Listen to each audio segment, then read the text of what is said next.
informatique, qui a le rôle de la sensibilisation, qui a le rôle de l'intervention en cas d'incident, qui a le rôle aussi de réguler tout ce qui est activité d'audit réglementaire. Voilà. Donc on a dit que ça, ce n'est pas suffisant. Les attributions de l'ANSSI sont depuis 2004, les missions sont depuis 2004, et il y a beaucoup d'évolutions et beaucoup de choses nouvelles.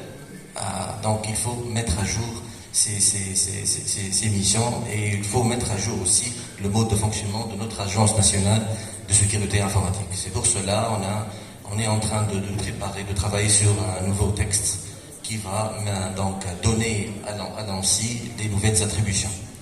Je donne un exemple. Jusqu'à aujourd'hui, on n'a aucun texte juridique qui parle du cloud.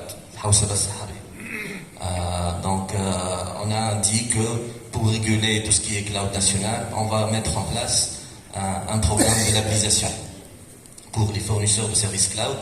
Donc, suite à une étude de benchmark, donc on a dit que on va mettre deux types de cloud, G-Cloud et N-Cloud, Governmental Cloud et National Cloud, et c'est l'ANSSI qui va jouer ce rôle. Elle va attribuer donc les labels de labellisation cloud pour les fournisseurs de services. C'est une question pour organiser la manière avec laquelle on est en train d'héberger nos applications à l'échelle nationale et de maîtriser aussi donc de tout ce qui est données et applications pour avoir tout donc hébergé ici dans les règles de l'art suivant les recommandations et les normes internationales. Aussi dans le nouveau texte de l'ANSSI, on a mis en place la labellisation des solutions logicielles et matérielles.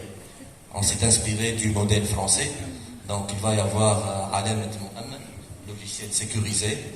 Elle n'est pas obligatoire, mais les sociétés qui importent des solutions logicielles matérielles donc de l'extérieur ou bien qui produisent, elles peuvent labelliser leurs produits avant la commercialisation. Ça veut dire que c'est une garantie, c'est une assurance pour les usagers de la technologie. Donc ils vont avoir des logiciels et des solutions logicielles matérielles donc labellisées. Donc on a révisé les missions de l'ANSSI, améliorer la partie qui concerne la régulation de l'audit, réguler tout ce qui est cloud national et introduire la notion de labellisation pour les hébergeurs, de fournisseurs de services cloud. Pour bien organiser la partie hébergement. Pour les solutions logicielles et matérielles aussi, pour avoir une certaine garantie de sécurité, on a introduit la notion de labellisation et le texte est en cours pour bien réguler cette partie. Bon, il y a pas mal d'autres points, et bon, on va peut-être les évoquer le jour où le texte va être approuvé. On a une deuxième agence dans la partie gouvernance aussi, l'Agence nationale de certification électronique. Elle a tout ce qui concerne les services de confiance. Certification électronique, signature électronique.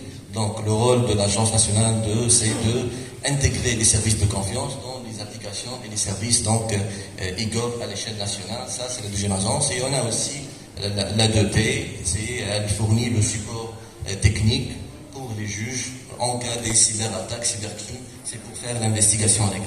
Donc sur le plan de gouvernance, on a en Tunisie 3 agences qui sont sous la tutelle du ministère des technologies de l'information et de la communication qui régulent tout ce qui est cybersécurité donc à l'échelle nationale. Maintenant sur le plan opérationnel, il y a un ensemble de mesures qu'il faut mettre en place et qu'il faut renforcer. Il y a la partie threat hunting, anticipation.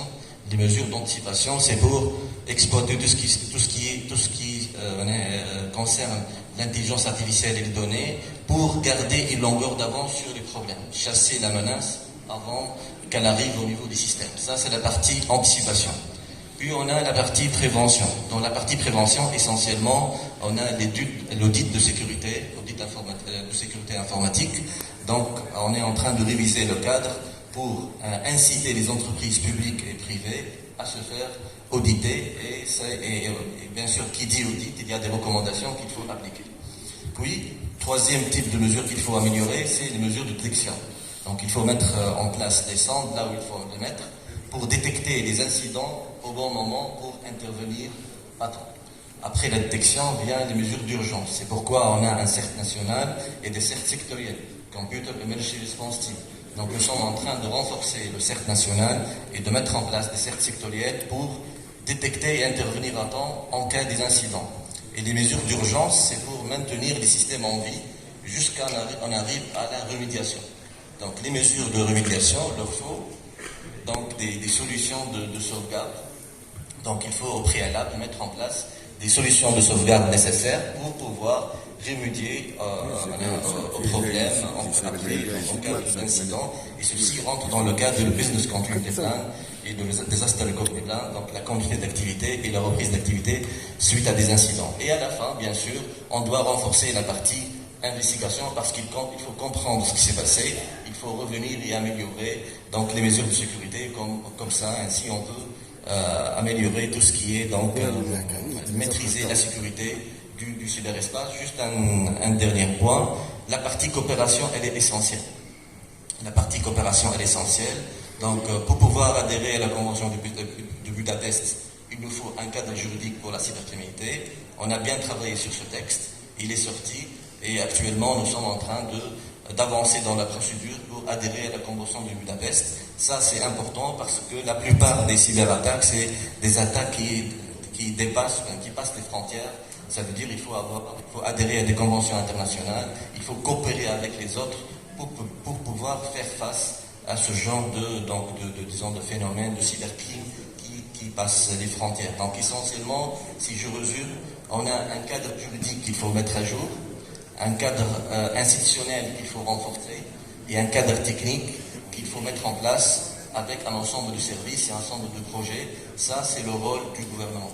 Le rôle de l'État, c'est de renforcer ces trois, legal framework, institutional framework et le technical framework. Il faut renforcer ces trois cadres.